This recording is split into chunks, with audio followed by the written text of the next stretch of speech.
मित्रों, नमः संस्कृताय। आप सभी का हमारे YouTube चैनल में स्वागत है।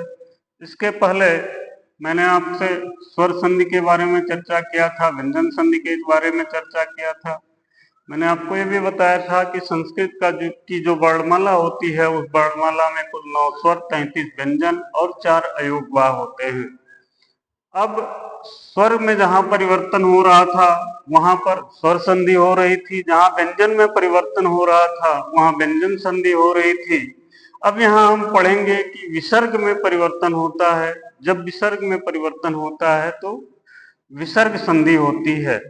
अब विसर्ग जो होता है यह 4 अयोगवाहों में है। जो अयोगवाह बताए गए हैं उसमें एक विसर्ग भी है।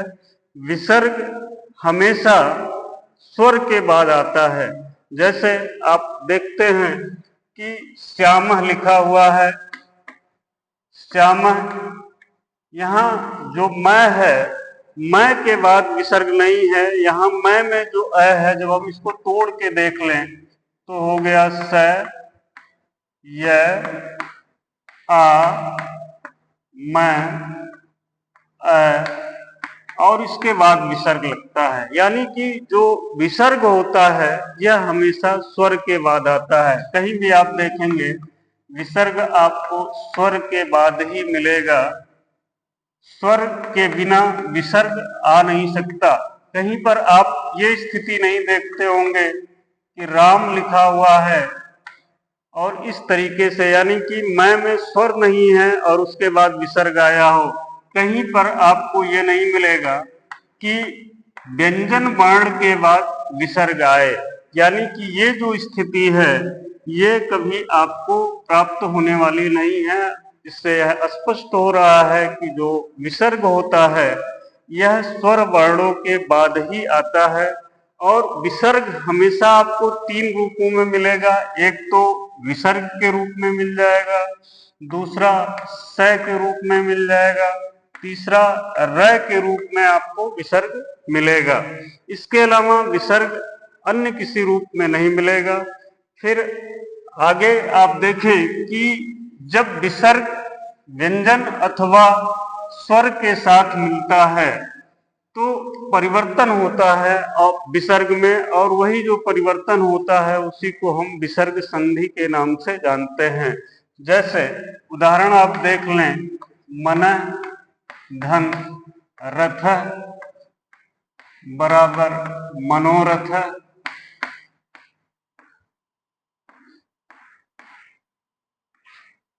कविस, धन अयम बराबर कविरयम। यहां आप देखें कि विसर्ग के बाद व्यंजन आया हुआ था तो ये परिवर्तन हो करके बन गया मनोरथ है। यानी विसर्ग को ही वो परिवर्तन हुआ, वो प्रक्रिया क्या है वो हम आपको आगे समझाएंगे।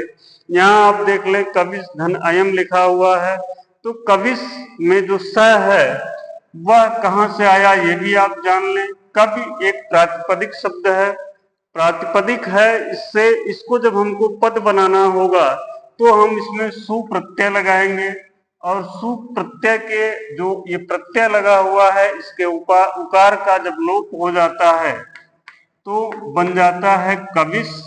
और इसी कविस को, ये मैंने आपको बताया कि जो विसर्ग होता है वो स के रूप में भी प्राप्त होता है और र के भी रूप में प्राप्त होता है। तो ये विसर्ग का स है, इस विसर्ग के स को परिवर्तन हो करके फिर जो आपका रूप बनता है वो कविरयम बन जाता है।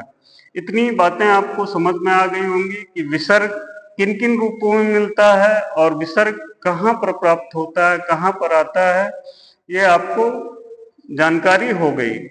अब हम बात करते हैं विसर्ग संधि की। तो विसर्ग संधि के बारे में मैंने लिखा हुआ है कि विसर्ग के बाद जब स्वर अथवा व्यंजन वर्ण आए तो विसर्ग में जो परिवर्तन या विकार होता है, परिवर्तन या विकार होता है, उसी को हम विसर्ग संधि के नाम से जानते हैं। अब ये विसर्ग संधि आपको 5 रूपों में मिलेगी। पहला सत्व संधि हो जाएगी, दूसरा रुत्व संधि हो जाएगी, तीसरा उत्व संधि हो जाएगी, चौथा रलोप संधि हो जाएगी और पांचवा रेफ को विसर्ग हो जाना। सत्व संधि का अर्थ है कि जहां पर विसर्ग को स हो जाए वह संधि सत्व संधि कही जाती है। रुत्व संधि मतलब जहां विसर्ग को रू आदेश हो जाए, रू के रूप में हो जाए, वह रुत्व संधि।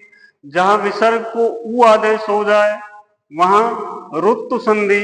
जहां र का लोप हो जाए वह रलोप संधि। और जहां जो विसर्ग का र है उस रेफ को फिर विसर्ग आदेश हो जाए वह रेफ को विसर्ग होना कहा जाता है।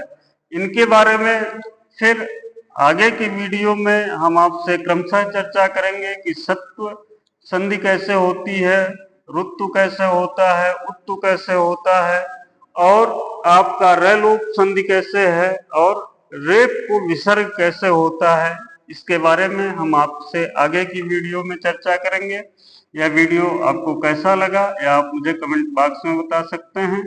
जिन मित्रों ने अभी तक हमारे चैनल को सब्सक्राइब नहीं किया है वे मित्र इस चैनल को सब्सक्राइब कर ले, जिससे इस तरीके की जानकारी आपको प्राप्त होती रहे।